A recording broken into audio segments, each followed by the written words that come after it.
Estamos viendo una serie de las acreditaciones de Cristo. Ya hemos visto la primera, la segunda y hoy vamos a ver la tercera acreditación. Y vamos a fijarnos en Juan 5 del 25 al 39. Ese es lo que vamos prácticamente a estudiar en el día de hoy.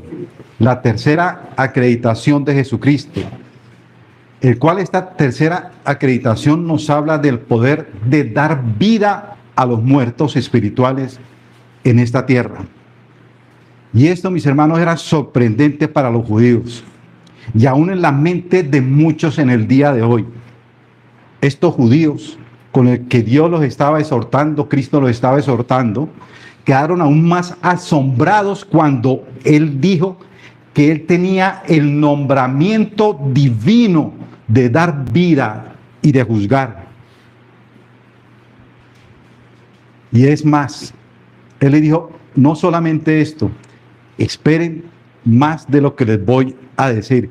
Y esto nos va a sorprender aún más, les dijo el Señor Jesucristo a los judíos. Veamos qué nos dice Juan 5 del 28 al 29. Juan 5 del 28 al 29. Dice la palabra de Dios, no os maravilléis de esto. Estaba hablando el Señor Jesucristo. Le estaba hablando a los judíos y ojalá que hoy también lo apliquemos a nuestras vidas.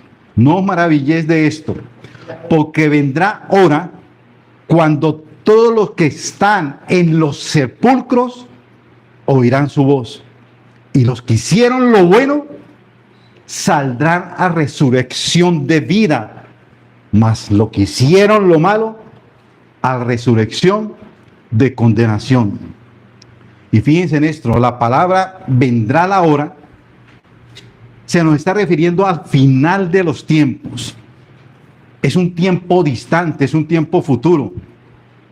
Y es característica de alguien que es Dios mismo, para que en el tiempo pasado, presente y futuro son una misma cosa. Y 1000 años son como un día para Él.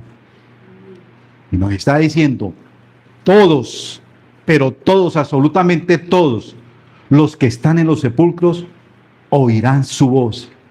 Esto, mis hermanos, era una profecía que los judíos habían leído, habían escuchado, lo habían estudiado por mucho tiempo. Una profecía que está en Daniel 12:2. ¿Qué nos dice Daniel 12:2? Dice, y muchos de los que duermen en el polvo de la tierra serán despertados, unos para vida eterna y otros para vergüenza y confusión perpetua. Así que estos judíos quedaron aún más con la boca abierta de escuchar esta profecía, y más porque ellos la habían leído y la habían escuchado. Y nos está diciendo, todos los que están en los sepulcros oirán su voz de una forma corporal. Habrá resurrección para los salvos y también para los que están perdidos. Pero todos saldrán de los sepulcros, jóvenes, viejos, ricos, pobres. Todas sus almas están reservadas para el juicio final. Oirán su voz y Él convocará entonces a todos los que están en los sepulcros. Entonces, este llamado se dividirá a los que resuciten en dos clases y los denominaremos A y B. Los de la clase A dice que resucitarán para la gloria y felicidad, denominados para resurrección de vida. Y los de la clase B para perdición y destrucción eterna, denominados para una resurrección de condenación. Entonces, este pasaje condena a todos aquellos que piensan que todo acaba en esta vida y que el sepulcro es el fin, pero están terriblemente equivocados. Hay una resurrección y una vida venidera. pero también condena a aquellos que no hay castigo futuro. Eso es lo que dicen mucho, es que no va a haber castigo futuro, de que no hay infierno, de que no hay ni condenación para los malvados en un mundo venidero, y que el amor de Dios es tan profundo, que el infierno, y que Dios es demasiado misericordioso y compasivo como para castigar a alguien de esa forma. Eso lo hemos escuchado de muchas personas, y las personas creen esto, pero la palabra de Dios es muy clara y en ella nosotros confiamos. También se nos dice que hay resurrección de condenación, el cual condena a aquellos que intentan hacer creer que la resurrección es un privilegio de los creyentes y los santos, y que los malvados serán castigados con aniquilación absoluta. Pero eso es otra gran mentira, porque aquí se nos dice que malos y buenos van a resucitar. Eso lo aclara bien Hechos 24:15.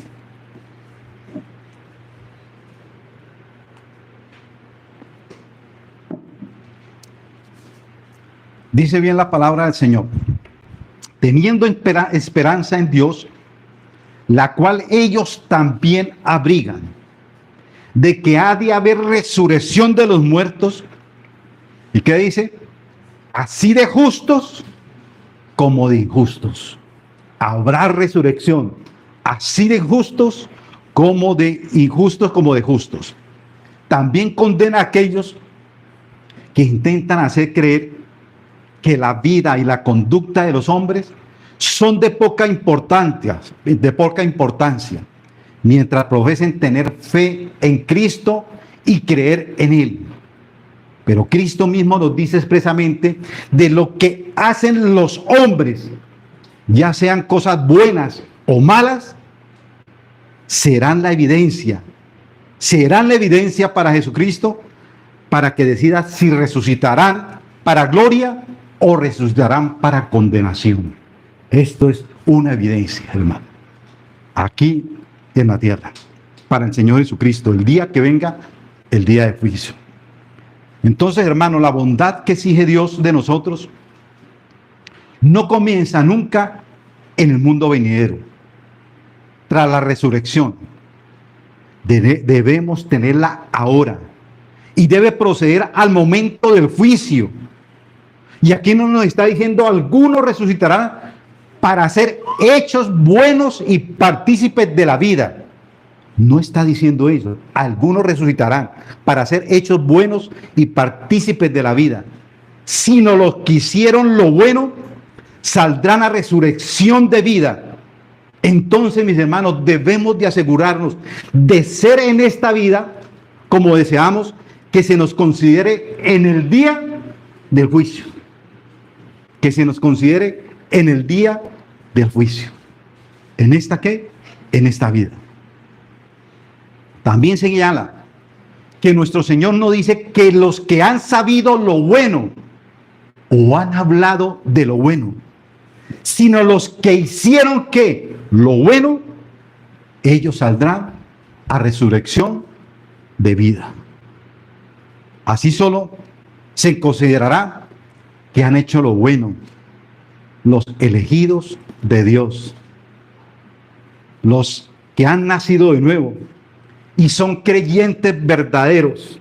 La fe verdadera dará el fruto de las buenas obras. La fe verdadera dará fruto de las buenas obras. Es lo que hablábamos hoy en el estudio del hermano Saúl. ¿Sí? Las buenas obras van a dar fruto ¿qué? En nuestras vidas. Porque era lo que decía Dios a Nicodemo: te es necesario nacer de nuevo. Y el nuevo nacimiento produce una persona nueva. Ya no está en el mundo, ya habla diferente, ya piensa diferente, ya mira diferente. Todo cambia completamente en su vida. Y mire lo que dice Calvino: que nuestro Señor no está hablando aquí de la causa de la salvación, sino de las señales de los salvos está hablando. y una gran señal distingue a los elegidos de los condenados.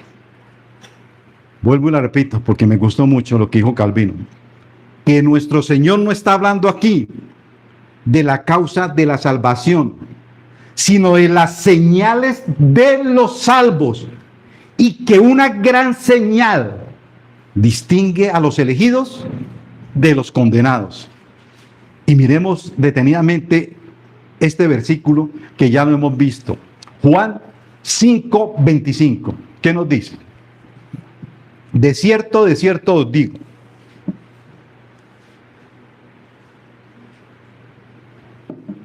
Viene la hora. Y la hora es cuando los muertos oirán la voz del Hijo de Dios. ¿Y qué dice? Y los que la oyeren vivirán. Tremendo. Y los que la oyeren vivirán. Entonces, ¿quiénes son los que oyeron? Los que experimentaron la resurrección de vida. Aquellos que a través de la resurrección espiritual se les ha dado vida. Es decir, a través de la conversión. Aquellos cuyos corazones fueron cambiados y vivieron siempre para agradar al Señor en esta vida y hacer la voluntad de Dios y no la nuestra. Aquellos que se esforzaron para seguir sus mandamientos. Aquellos que vivieron para Dios.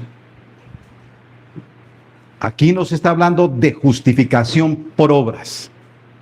Pero sigamos, hermanos, con el versículo 29, en el cual nos dice, saldrán a resurrección de vida. Claramente nos muestra que los cuerpos muertos de los hombres están dormidos y necesitan ser despertados como quien despierta una voz a los que están durmiendo.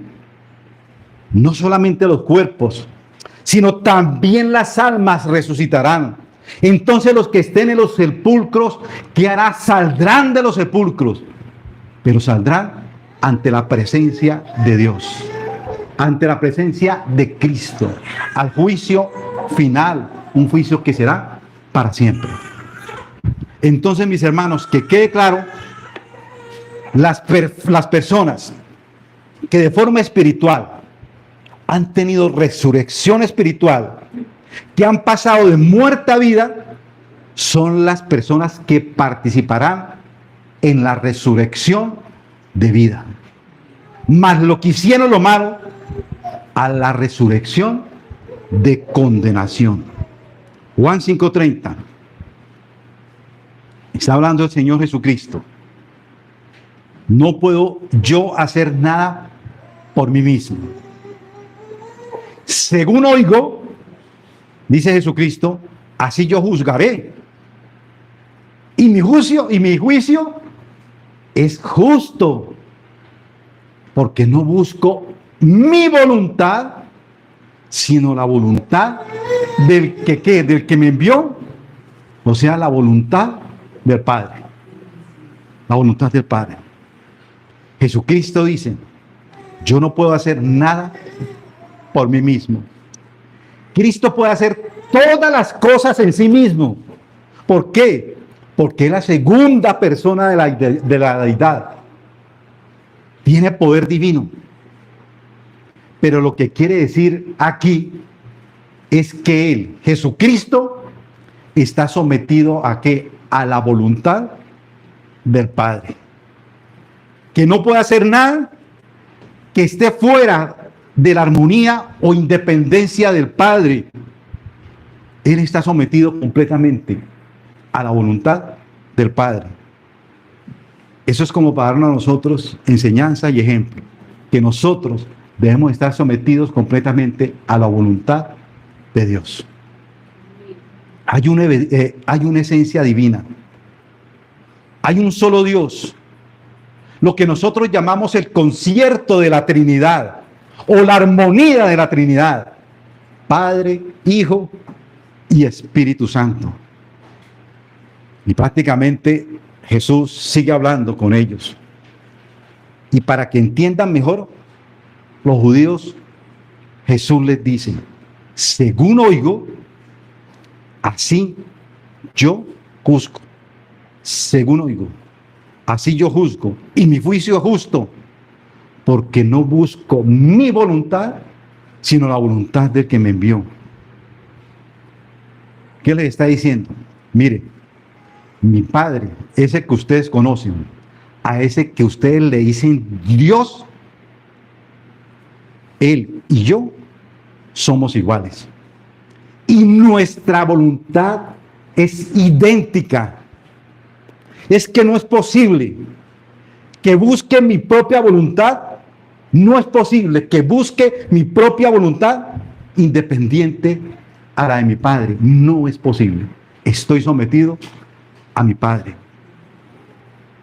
El teólogo Crisóstomo comenta algo diciendo esto sobre este versículo.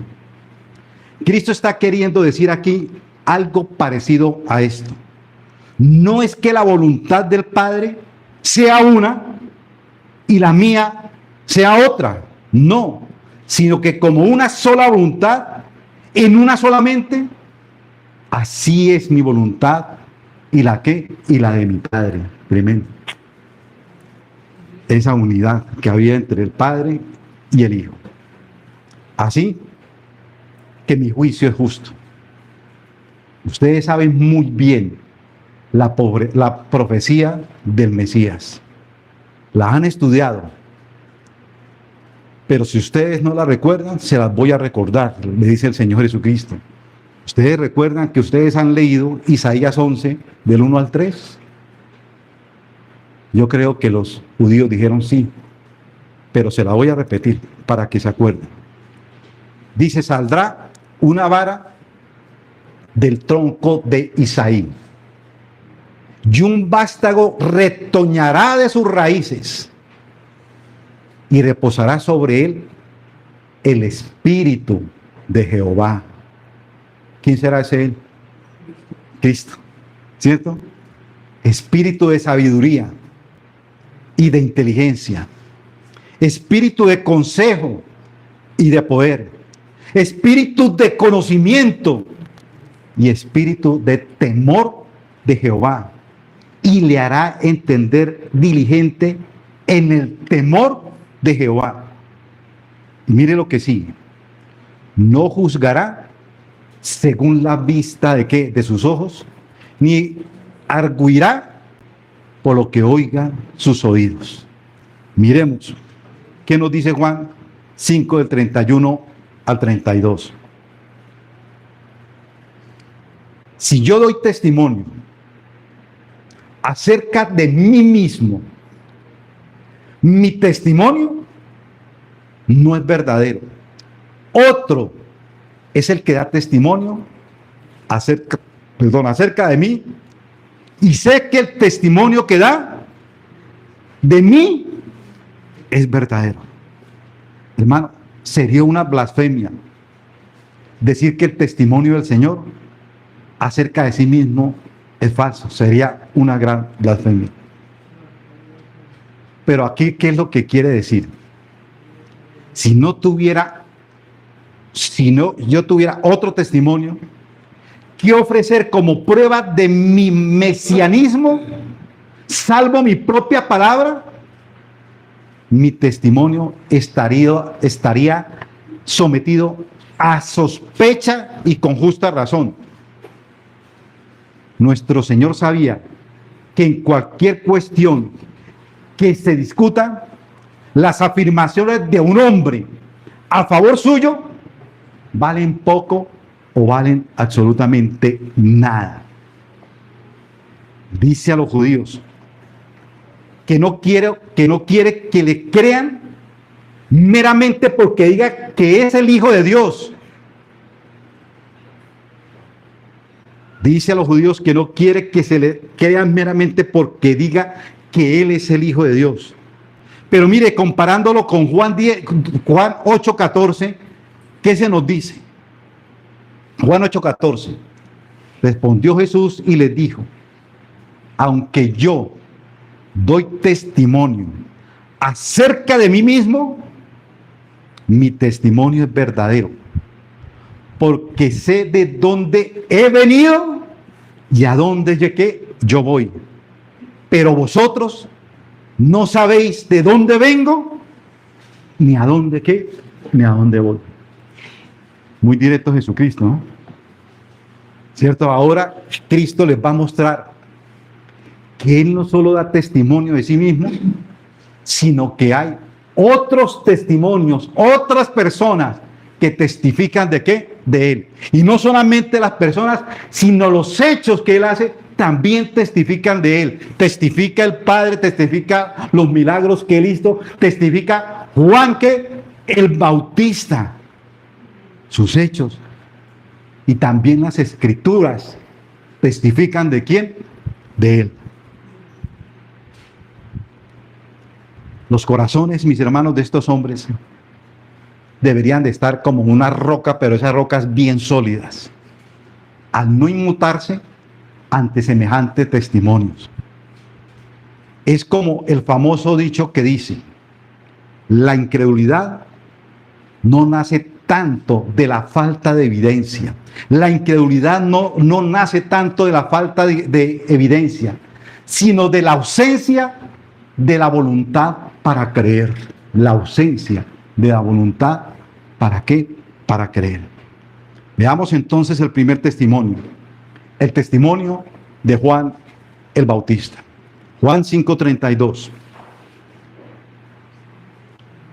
Dice: otro es el que da testimonio acerca de mí, y sé que el testimonio que da de mí es verdadero. Unos dicen que él da testimonio, que dicen que el que da testimonio aquí es Juan el Bautista. Pero los teólogos Stock y Barnes piensan que el otro testigo es Dios el Padre. Hermano, déjeme decirle que yo estoy de acuerdo con ellos. Y miremos por qué se lo digo. Las palabras da testimonio está en tiempo presente. Da testimonio está en tiempo presente. Y esto es una prueba de peso. Ya que Jesucristo comenzó su ministerio después del encarcelamiento o muerte de Juan. El testimonio de Juan formaba ya parte de ¿qué? Del pasado. Juan ya había sido decapitado o estaba encarcelado. Pero esto lo ampliaré más en el versículo 37 que vamos a ver. Pero ahí hay una parte, y yo estoy de acuerdo que realmente era Juan, era el Padre que estaba dando ¿qué? Testimonio, no era Juan. Juan 5 del 33 al 35. Dice la palabra del Señor: vosotros enviasteis mensajeros a Juan, y él dio testimonio de la verdad. Pero yo no recibo testimonio de hombre alguno, mas digo esto, para que vosotros ¿qué? Seáis salvos. Él, Juan, era antorcha que ardía y alumbraba, y vosotros quisisteis regocijaros por un tiempo en su luz. Jesucristo le estaba diciendo: ustedes son testigos, y son bien testigos de lo que Juan dijo acerca de mí. Ustedes lo escucharon. Ustedes son fieles testigos. ¿Qué nos dice Juan 1 del 26 al 27? Él les está recordando. Y recordemos nosotros también, porque ya habíamos estudiado Juan 1, y miren lo que nos dice. Juan le respondió diciendo: yo bautizo con agua, mas en medio de vosotros está uno a quien vosotros no conocéis. Ese es el que viene después de mí, el que es antes de mí, del cual yo no soy digno de desatar la correa del calzado. Y no solo esto, sino que Juan también dijo después, Juan 1 del 29 al 30. Este sí es más diciente todavía. Dice, el siguiente día vio Juan a Jesús que venía a él. ¿Y qué dijo Juan? He aquí el Cordero de Dios que quita el pecado del mundo. Este es aquel de quien yo dije, después de mí viene un varón, el cual es antes de mí, porque era primero que yo. Con esto prácticamente les estaba diciendo, ustedes no pueden negar que Juan era el último profeta y era un gran profeta, como lo reconoció el Señor Jesucristo. Él, Juan, dio testimonio fiel de mí, de Jesucristo. En otras palabras, prácticamente les dice lo que dice el versículo 34. Pero yo no recibo testimonio de hombre. Yo no recibo testimonio de hombre alguno, mas digo esto para que vosotros seáis salvos. Y la frase yo no recibo testimonio de hombre alguno haría pensar a los judíos que Jesucristo no dependía únicamente del testimonio humano. Prácticamente les dice, yo no quiero que piensen que me estoy apoyando en el testimonio de Juan o de otro hombre para que ustedes me reciban como Mesías. Yo no me estoy apoyando en ningún hombre, sino que digo estas cosas acerca de Juan y su testimonio de mí, a fin de recordarles que lo que le oyeron decir a Juan y que recordando su testimonio, ustedes crean y sean salvos.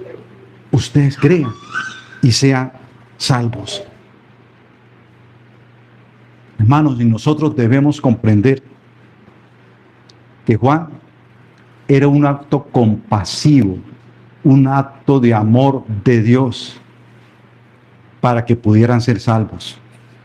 Un acto compasivo de Dios antes de que Cristo viniera en persona. Dios envió el último gran profeta, Juan, para que con este toque humano, al escucharlo, crean. Y aquí viene la aplicación de esta parte del sermón. Estas cosas se las digo para que sean salvos. Acordemos que Jesucristo le está dando un sermón a los judíos. Esto es un sermón. Prácticamente él está hablando de ¿qué? De sí mismo. Nuestro Señor hace ver a los judíos que si ellos han admitido a Juan como profeta enviado de Dios, lo lógico sería que creyeran en él, ya que Juan había dado testimonio de él como Mesías. Es lo que nos dice el versículo 35, porque nos decía, él era antorcha que ardía y alumbraba, y vosotros quisiste regocijaros por un tiempo en su luz. Este es un testimonio muy honroso que Jesucristo le da a Juan. Sin duda, Juan no era la luz que era Cristo, pero aún así no era la tradicional lámpara encendida desde lo alto. Era la lámpara por excelencia, una lámpara particular, brillo y resplandor, una antorcha que ardía y alumbraba como un faro que se ve a lo lejos.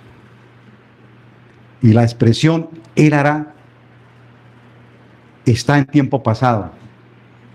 Esto nos hace entender que cuando Cristo habló aquí, Juan el Bautista estaba o bien encarcelado, como lo dije, o muerto. En todo caso, el ministerio público de Juan había terminado.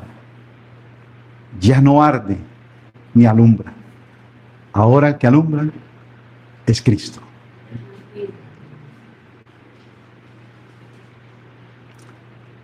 Vosotros quisiste regocijaros por un tiempo.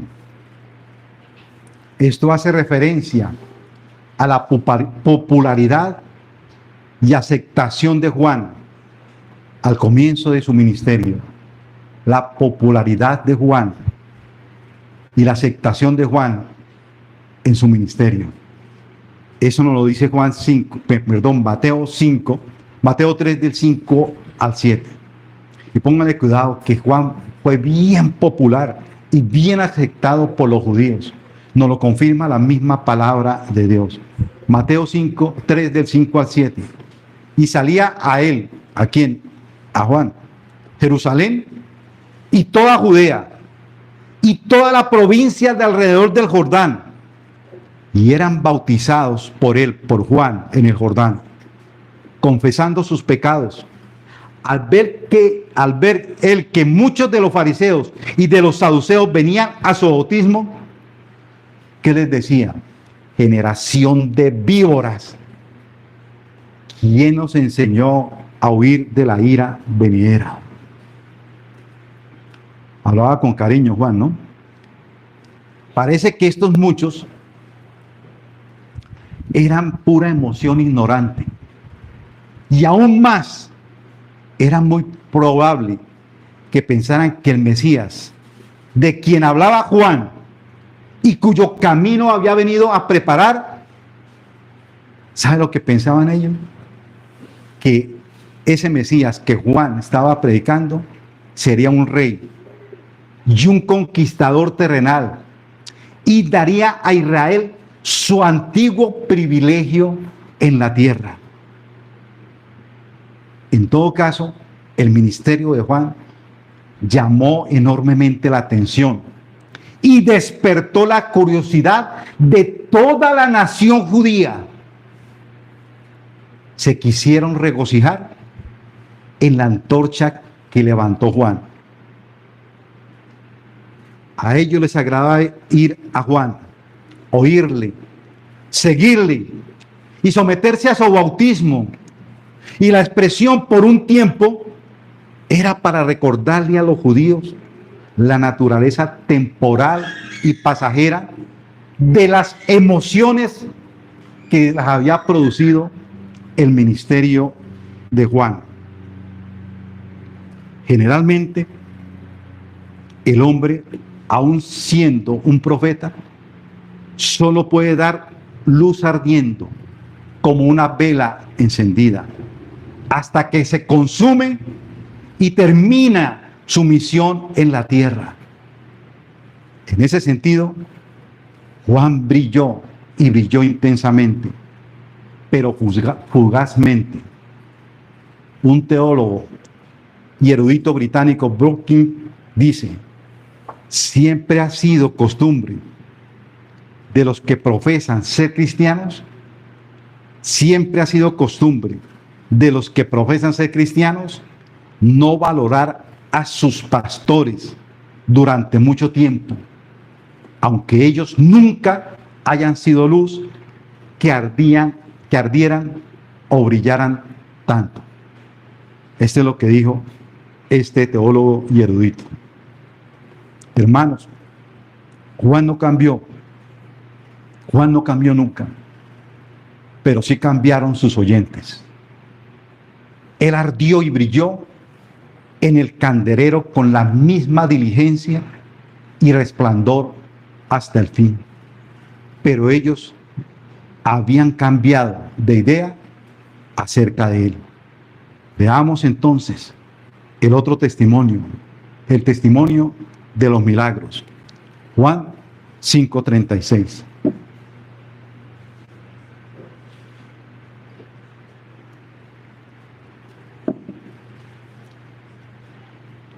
Yo tengo mayor testimonio que...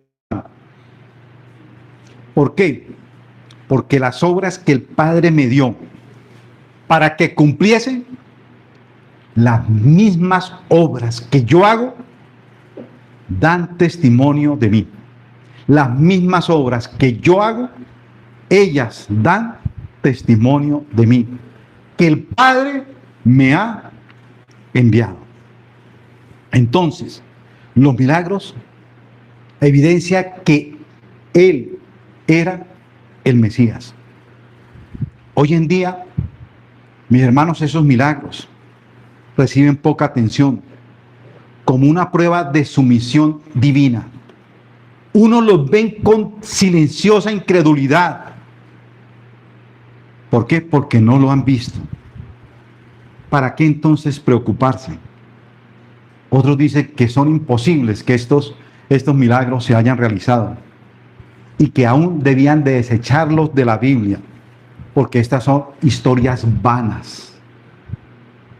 Unos dicen eso. Pero lo que nunca sí podemos olvidar es que mientras Jesús y sus milagros ocasionaron un tremendo efecto en la mente de los hombres, y muchos dirigían la atención hacia aquel que los sobraba, fueron tan públicos, tan imposibles de explicar, que los enemigos del Señor solo decían que eran hechos, ¿por qué? Por Satanás, que no eran hechos por el Señor, ¿qué? Jesucristo. Si estaban diciendo ellos, era porque ellos habían visto esos milagros increíbles, como el que vimos la semana pasada, el paralítico de Betesda, el cuadraplégico de Betesda. Muchos milagros ellos vieron. Y esos milagros que ellos vieron decían, esto no viene de Dios. Y este no es el Mesías. Esto viene del diablo. Tremendo. Juan 11:47, ¿qué nos dice? Entonces los principales sacerdotes y los fariseos reunieron el concilio y dijeron, ¿qué haremos? Porque este hombre hace muchas señales. Ellos reconocían las señales, pero lo malo era que no lo reconocían, que era de parte de ¿quién? De Dios. Y sí reconocían que hacía muchas señales. Muchos años atrás, nadie podía negar estos hechos que intentan negar hoy los sabios. Hoy en día, aún no ha podido refutar el último y más grande milagro de nuestro Señor. ¿Y cuál fue el último y más grande milagro de nuestro Señor? Su propia resurrección. Y jamás han podido comprobarlo, ni se comprobará, ni se probará su falsedad de este gran y maravilloso milagro. Este milagro fue único. Y si Cristo resucitó verdaderamente de entre los muertos, por su propio poder, no hay obra suya por el cual el hombre deba vacilar en dar crédito. Cristo vivió por su poder. Él mismo se resucitó. Pero miremos qué dijo el Padre con respecto a Jesucristo. El testimonio del Padre. Juan 5, del 37 al 38.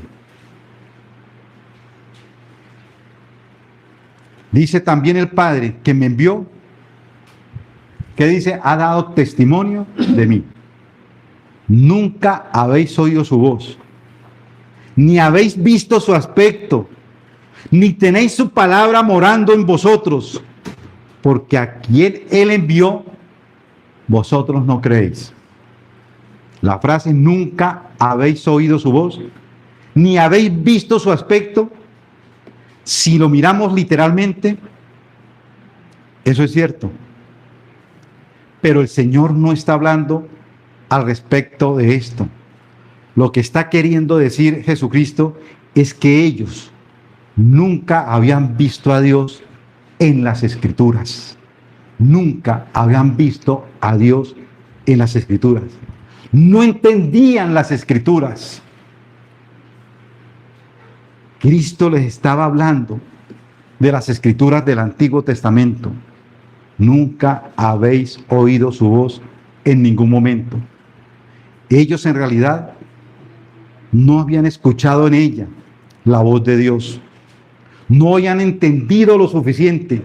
Nunca habían comprendido lo que Dios les estaba diciendo. No habían visto la forma de Dios.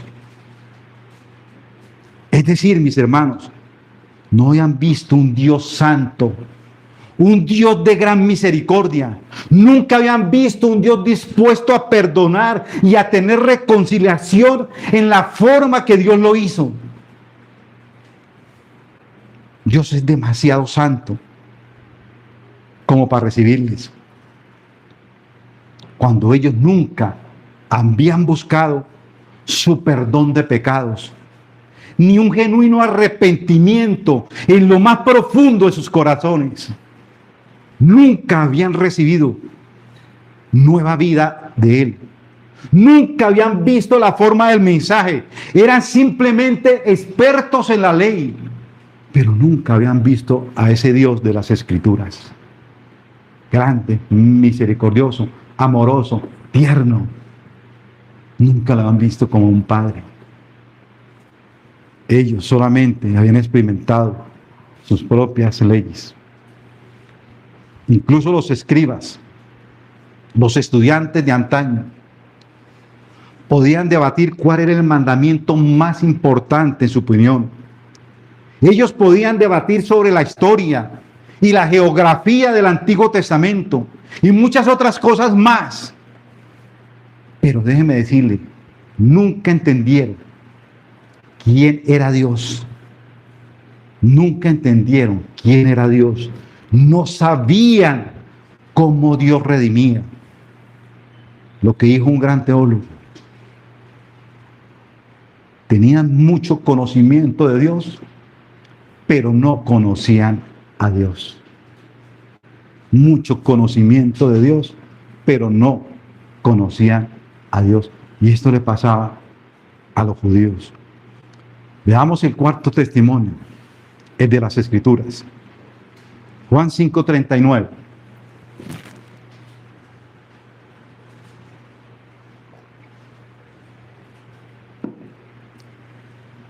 Escudriñad las Escrituras, porque a vosotros os parece que en ellas tenéis la vida eterna. ¿Y qué dice?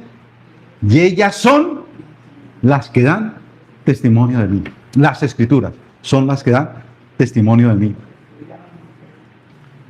Las Escrituras mencionadas por nuestro Señor era el Antiguo Testamento. Cada parte de nuestra Biblia tiene el propósito de enseñarnos acerca de Cristo. Desde el Génesis hasta Apocalipsis se habla de Jesucristo. Se habla de Jesucristo. Cristo no solamente está en los evangelios ni en las epístolas. Cristo se halla directa e indirectamente en la ley, en los salmos, en los profetas, en las promesas a Adán, a Abraham, a Moisés y a David, en los tipos y símbolos de la ley ceremonial, en las profecías de Isaías y de los demás profetas. Cristo está por todas las Escrituras. Jesús el Mesías se encuentra en todo el Antiguo Testamento. Y pregunto, ¿cómo es que los hombres perciben tan poco estas cosas? ¿Por qué los hombres reciben tan poco estas cosas? La respuesta es muy clara. No escudriñan las Escrituras. Escudriñar las Escrituras, dice la palabra de Dios, porque ellas dan testimonio ¿de qué? De mí. ¿Y sabe qué es profundizar, escudriñar? Es escarbar, ¿cierto? A lo más profundo ¿de qué? De las Escrituras. Y cuando usted escarba las Escrituras, va a encontrar que en todas partes se habla de Jesucristo. En todas partes se habla de Jesucristo. No excavan en esa maravillosa mina de sabiduría y conocimiento, ni buscan familiarizarse con su contenido. La simple lectura regular de nuestra Biblia es el gran secreto de la consolidación en la fe. El desconocimiento de las Escrituras es la raíz de todo error. Tengamos eso en cuenta. El desconocimiento de las Escrituras es la raíz de todo error. ¿En qué creerán los hombres si no creen en la misión divina de Cristo? ¿En qué creerán si no creen en la misión divina de Cristo? Grande es la obstinación de la incredulidad. Una multitud de testigos da testimonio de que Jesús era el Hijo de Dios. Y hablar por falta de pruebas es una ingenua necedad. La pura verdad es que la principal base para la incredulidad, ¿sabe cuál es? La pura verdad es que la principal base de la incredulidad, ¿sabe cuál es? Es el corazón. ¿De qué? Del hombre. Es el mismo corazón del hombre que no quiere creer. Por eso Jesucristo dice, dame tu corazón y miren tus ojos por mis caminos. Cuando realmente le entregamos el corazón a Dios, caminamos en su verdad, hermano, vamos a encontrar maravillas y no nos va a caber dudas de que Cristo murió por nosotros en la cruz del Calvario. Vamos, mis hermanos, entonces a la aplicación. Hermano, entonces hoy hemos explorado el concepto fundamental de la resurrección espiritual. El renacimiento de los muertos entre los muertos. Y esto ocurre cuando nos volvemos hacia Dios. Y si nosotros nos volvemos hacia Dios, esto implica, mis hermanos, creer en Jesucristo, el Hijo de Dios, creer que Él pagó un precio muy alto por nosotros. Como decía hoy el estudio bíblico, hermanos, Cristo le dice prácticamente a Dios, ya no más ira con el hombre, ya no más. Yo pongo el pecho por ello, que la ira que tiene usted por el hombre pecador recaiga sobre mí, pero ya no más. Si el pecado de los hombres le separaba a uno de Dios, Cristo, ¿qué dice en la cruz del Calvario? Ya no más, porque todos los pecados sean imputados a mí, sean imputados, que caigan sobre ¿qué? Sobre mí, todos los pecados. Así que Cristo, ¿nos qué? Nos redime del pecado. Hermano, si no creemos en eso, en lo que Él hizo, es terrible. Arrepentirse y entregarse a Cristo. Y a través de esta transformación espiritual, recibimos la vida de Dios, pasando de muerte a vida. En este estado, nuestros pecados son perdonados. Y entonces nos vamos a convertir en ciudadanos del cielo, dotados de capacidades espirituales que nos permitan comprender y aplicar la palabra de Dios a nuestras vidas. Nuestro corazón se llena entonces de amor por Dios. Y nuestra conciencia entonces cobra vida, lo que nos lleva entonces a caminar en comunión absolutamente con Él. Después tendremos una segunda resurrección. Cuando Cristo vuelva, después de que nuestros cuerpos estén en la tumba y nuestra alma haya conquistado el paraíso, entonces escucharemos su palabra de orden. Y todos aquellos que recibieron vida saldrán a resurrección de vida. Y aquellos que están perdidos se mantendrán y se mantienen en su reacción, estarán preparados para el castigo eterno. Pero también vimos la forma en que Cristo debía de verificar que Él era el Hijo de Dios, el Hijo del Hombre, el Mesías.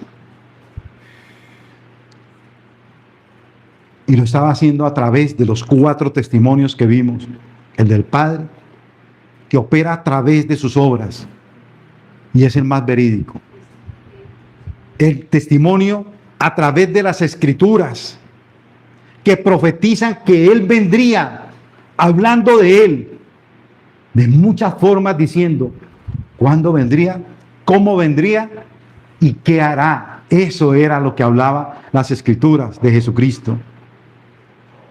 Así que estas cosas, mis hermanos, están en este largo sermón de Jesucristo, que le dio a los judíos, a los líderes judíos, haciéndoles entender que nunca habían entendido la palabra de Dios, que no querían escuchar la voz de Cristo, que no entendían su obra como redentor. Con esto, hoy nos quiere decir que debemos de arrepentirnos, hermanos, de nuestros pecados, creer completamente en Él, rendirnos a Él, y por el poder del Espíritu Santo, entonces entenderemos y ya no seremos como aquellos que dicen que no entienden nada de esto, sino que más bien que nuestra vida, mis hermanos, entonces cobra vida, que entendemos su palabra y la comprendemos y podemos entender mucho más de aquellas cosas grandes y ocultas que nosotros no conocemos, porque el Espíritu de Dios mora en nuestras vidas y Él nos da entendimiento, nos da sabiduría, inteligencia para entender la palabra de Dios. Oremos, mis hermanos. Señor, gracias te damos. Gracias, Dios, por tu palabra viva, eficaz, cortante. Dios, qué bueno escucharla, Dios. Tremendo, Señor. Tal vez nosotros decimos de estos judíos, si hablamos de ellos, qué duros de corazón. ¿Cómo no van a comprender si ellos mismos estuvieron frente a frente con Cristo? Vieron sus obras, vieron sus testimonios, vieron sus milagros, los palparon. Ellos conocían el Antiguo Testamento, las Escrituras, lo que hablaban del Mesías y lo que hablaba las Escrituras de Él. Era que vendría un día el Mesías y haría grandes obras. Ellos la vieron en Jesucristo. El Padre hablaba de alguien que vendría también a juzgar, a dar vida. Ellos los habían leído. Pero Señor, como les decía el Señor Jesucristo, ustedes solamente leen, pero no entienden nada de los que yo les quiero decir. Señor, te pedimos, oh Dios, a través de tu Espíritu Santo, cada vez que leamos tu palabra, revela a Dios a nuestras vidas. Habla a nuestras vidas. Habla a nuestro corazón. Que cuando Dios la leamos, no seamos solamente oidores, sino hacedores de tu palabra, Dios. Que la apliquemos a nuestras vidas. Que nos vean que somos hombres y mujeres diferentes. Diferentes del mundo. Porque te tenemos a ti. Tú fuiste diferente al mundo, Cristo. Tus discípulos fueron diferentes al mundo. Murieron por creer de todo corazón en el Mesías. Señor, ayúdanos a creer más y más de ti. Señor, como irás hablando, Dios, en esta tarde en el segundo sermón, que tú, Dios, probará nuestra fe, Dios de los cielos, para saber qué tanto creemos en ti. A ti sea la gloria y la honra. En Cristo Jesús, Señor nuestro. Amén y amén, Señor.